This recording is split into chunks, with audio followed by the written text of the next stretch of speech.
Mas mataas ang inflation, mas mainam, mas mataas na langis. Wala silang pakialam dahil mas mataas din pumapasok na pera sa gobyerno kahit na tanggalin na excise tax. Opo, Sis Ching. Ma'am Regina Marigon. Salamat Ma'am Sorina talaga ha. Ang Diyos ang higit nating sumbungan sa lahat ng pagsubok na ito. Opo, Sis Ching. Ram, ganda ng palitan ngayon. Magpalit ka na. Boss Badong, bagsak ang piso dahil sa presidenteng ngagba. Korak. Yari ang maletagang kapag si BP Sara naging presidente. Tapos ang maliligayang araw nyo. Higit sa lahat, ang pakape. Mag-like naman kayo, baka uminit na namang ulo ni Boss. Danlay. Magtanong po kayo. Baka may mga katanungan pa po kayo dyan para mas maganda po. Gusto ko po yung mga nagtatanong para mas maganda po usapan natin eh. Bati kayo tapos magtanong. Huwag yung bati-bati lang. Dan like, good day sa'yo sir. Matatapos rin ang lahat ng hirap natin sa gobyerno na to. Ipalit na mga nakatagong dollars. Itatago ko na po dollars ko, matagal pa yan eh. Nako, GG, ICI, isasara na wala man lang napakulong. Sabi naman sa inyo eh, yung ICI, ginawa lang po yan para mukhang may ginawa si BBM. Di ba? Ayan, nagtayo ako ng ICI eh. Anong sinasabi niyong wala akong ginagawa na abulin? Sabi sa ganang mamamayan, may hearing today sa Senado, re-crisis. Ayos. Sige, mamaya makikinig tayo. Boss Buds, kung hindi pa, sinabi ni Senator Marcoleta, hindi papaliwanag ng bibing admin yung sa oil na na pwedeng kunin sa Singapore. Kaibigan ba ni BBM ang may-ari sa mga oil companies? Malamang, mahilig makipagkaibigan niya sa sa mga oligarko. Boss Buds, yung wala sa rules, yung mini trial na yan, lumabag naman sila. Dapat talaga dismiss yan. Nagtaka rin Toby na may mini trial. Ito po, ang sabi po na magaling na abogado. Ito po sabi ni Rowena Guanzon. Sinabi ni Luis Tro na maaari sila magsagawa ng mini trial sa Kamara. Kasi tayo naman, syempre, hindi naman tayo abogado, di ba? Ngunit hindi ito maaaring gawin dahil ang presentasyon ng ebidensya at paglilitis ay sa Senado dapat maganap. Yan ay pag-agaw sa kapangyarihan ng Senado. Dagdag pa ni Rowena Guanzon. Sige, ipagpatuloy niyan at maaari kayong makakuha muli ng hindi paborableng desisyon sa Korte Suprema. Di po ba? Bawal pala yan, hindi pala pwedeng gawin yan. Pauso ni Luis Tro yan. Ngayon lang po ako nakarinig niyan eh. Tagal ko na. Hindi po yan nangyari kay ERAP. Hindi po yan nangyari kay Corona.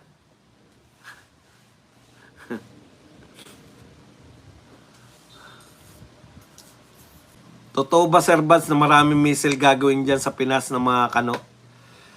Bala po muna yung binabalak. Tuwan-tuwa naman rito. Sabi ko nga, puta. Gustong-gusto nyo idamay talaga yung Pilipinas eh. Kung eto nga, hindi pa tayo damay, hindi na natin kayang lutasin eh.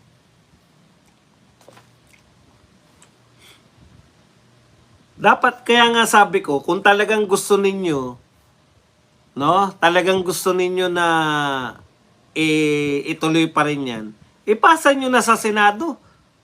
Hindi ba, pag hindi sumagot si BP Sara, ibig sabihin, okay na pala si BP Sara, ayaw niya na i-consider yung sagot niya. Di pagbotohan na namin to, okay na to. Kaya hindi nyo yan sinasubmit pa. Wala pa kayong ebidensya. Gagawa kayo ng mini trial di umano. Kaya nga, ewan ko kung anong nakikita nyong wala kayong nakikita dyan. Siguro sa kanila, gusto na nila lang gawin yan kasi wala naman silang matatag na kaso. Tinutokso na lang nila si BP Sara na tumakbo sa Supreme Court para pag nakarating sa Supreme Court, matalo man sila, sabihin nila, pinulitika kami ng Supreme Court. Boss, may DDS vlogger nagsuggest na magpasakop na lang tayo sa Amerika. Puro corrupt daw kasi mga politiko dito. O di siya, mag-DDS vlog. Hindi ko maintindihan. Huwag nyo na pong gamitin yung salitan DDS vlogger. Kung siya po gusto niya magpasakop. Una, gusto ba tayo ng American sakupin in the first place? Baka naman pangarap niya lang na maging Amerikano, dinadamay niya pa ang buong Pilipinas. Wala po akong naririnig na gusto tayong sakupin ng Amerika. Greenland po ang gustong sakupin ng Amerika. Ngayon, kung ang imagination po ng tao na yan, gusto niya po na maging American citizen, ano magagawa natin? Pangarap niya yun eh. Mike It Happen, Boss Badong, shout out to my wife Eva of Long Beach. Shout out Eva of Long Beach. Mula kay Mike It Happen. Yan. Sabi ni Auntie Claire, walang crisis. Mini trial with pay. Shoutout sa manugang ko na si Ian J. Molina na pinanonood ang vlog ng Badong Aratiles Vlog. Shoutout sa inyo ni Maria Carla.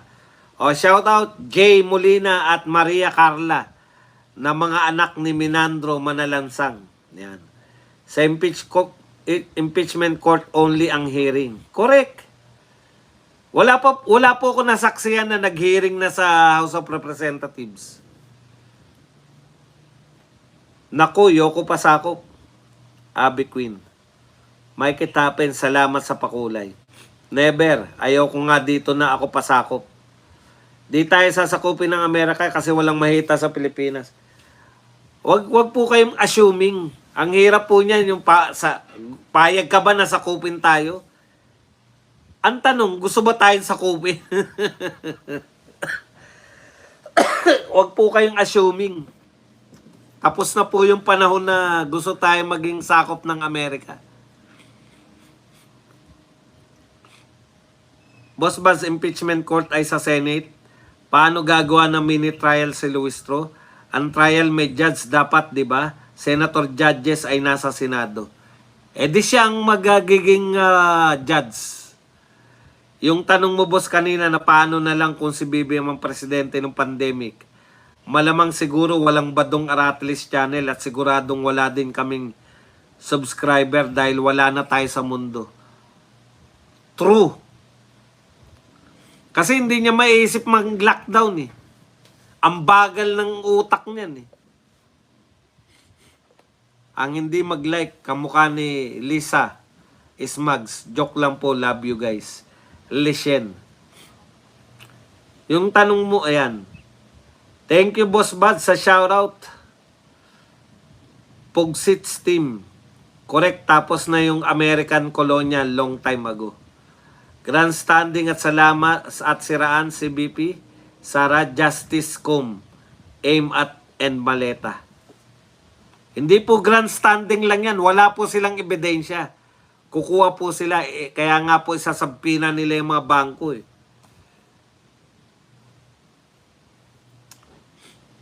Boss Badong, shoutout, Pugits. Boss Buzz, pasakop na lang tayo sa Davao kaysa sa Amerika. Uso talaga bendalo sa admin kahit sa Congress. Abnormal kasi utak ni BBM, Wilfred Riz. O comment po tayo mga kapatid. Naku, ang sarap ng ulam ko ngayon. Kasi nga, nag-iingat tayo dahil medyo nasiraan siya natin kagahapon. Kaya mga merienda ko ngayon, saging, tordan, tsaka mansanas.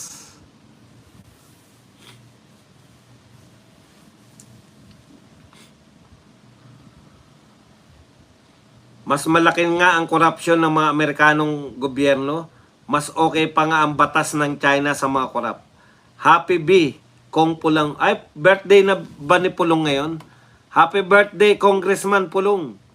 Abnormal kasi. Yan. Fake DDS vlogger yun. Galit si Digong sa mga banyaga. Wala naman po tayong may nabalitaan po ba kayo? Alam ko ang gusto nilang sakupin, Greenland. Pero hindi po Pilipinas. Wala pong pronouncement. Nakakahiya naman. Masyado naman tayong wala pong interes ang Amerika na sakupin tayo. Masarap ang ulam ko. Kasi bagong katay yung mga tilapia, di ba? Nilagyan ko lang ng kamatis, mura kamatis eh. Kinamatisan ko lang. Pangat. Ang utak kasi BBM, parang scorer ng bato. Laging wala sa source. Waiting sa source.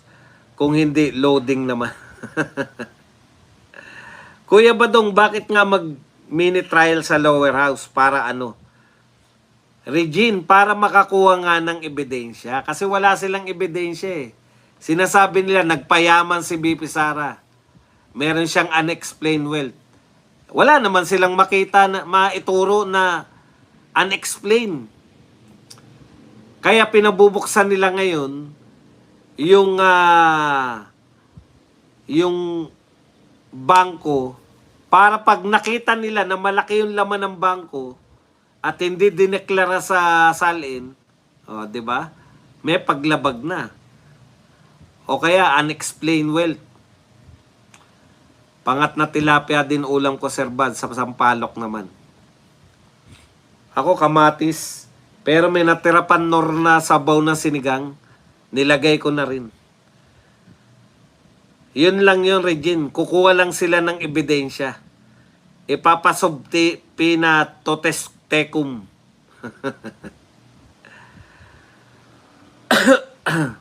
Boss Buds, kung si Bibi ang president ng pandemic, mas malakas siguro siyang nagpopulburon.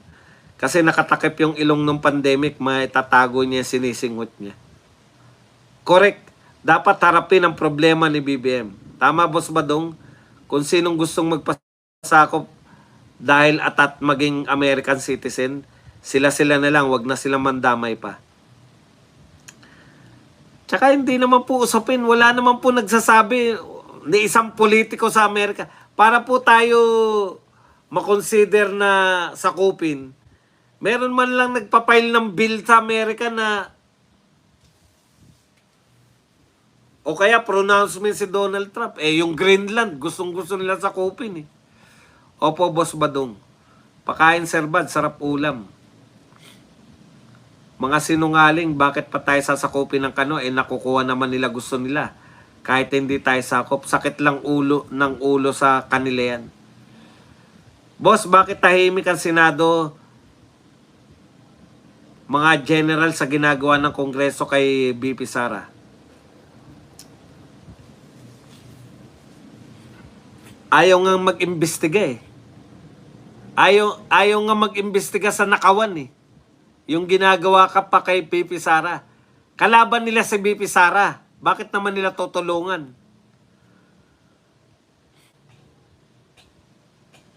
Shoutout Crossing Libona, Bukidnon Barn. Yan. Mula kay Renato.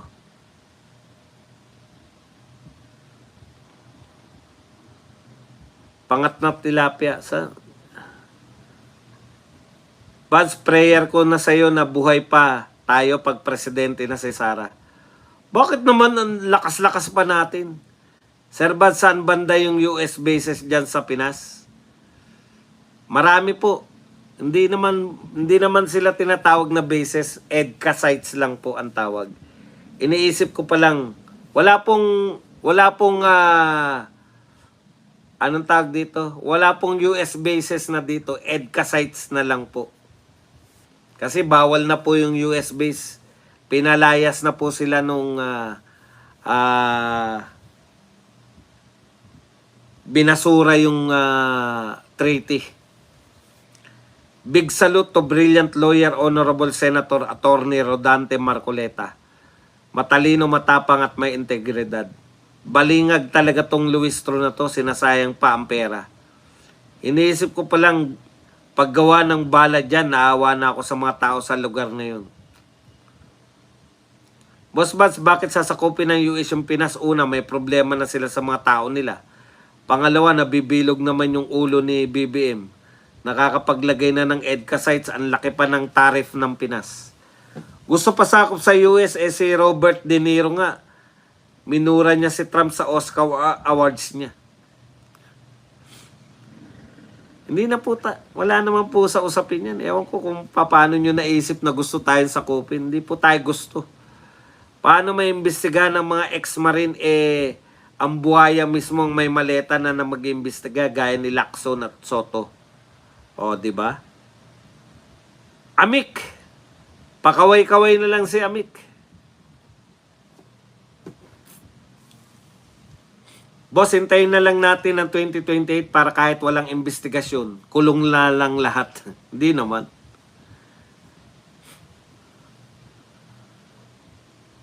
Sir Buds, pa-shoutout naman ang mga feeling mga gwapo na aircraft sheet metal mechanic ng Singapore Airlines Engineering Philippines dito sa Clark, Pampanga. Tanyo, mga batang Clark to. Ang gaganda ng mga chiching dyan.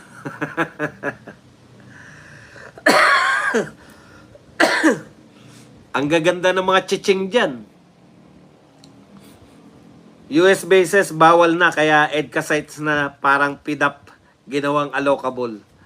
Boss Badong, anong kaiba na US base sa EDCA sites? Ayun nga, naipaliwanag ni Wilfred Riz. Kasi po, ang US base, para po magkaroon ng US base dito sa Pilipinas, kinakailangan po ng treaty with US and the Philippines. Kaya lang, nung natapos po yung US military base treaty dito, hindi na po natin na-renew. Binasura po natin yung treaty para mag-extend yung US bases dito. So, yung dalawang pangunahing US base dito, yung Subic at Clark, napilitan na silang umalis sa Subic at Clark, yung mga Amerikano, dahil wala ng tratado. O ngayon, ang EDCA sites naman, hindi siya pwedeng tawaging base.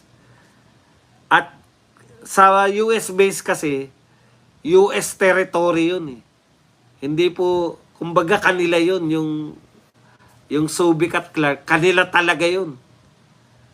Lahat ng batas nila ang masusunod dun sa loob. Unlike sa EDCA po, ano rin yan, agreement din yan between Philippines and US. Kaya lang, nakikitira lang po sila sa mga military bases ng Pilipinas. So, doon lang po sila nakatayo. Hindi po sila nagsasarili.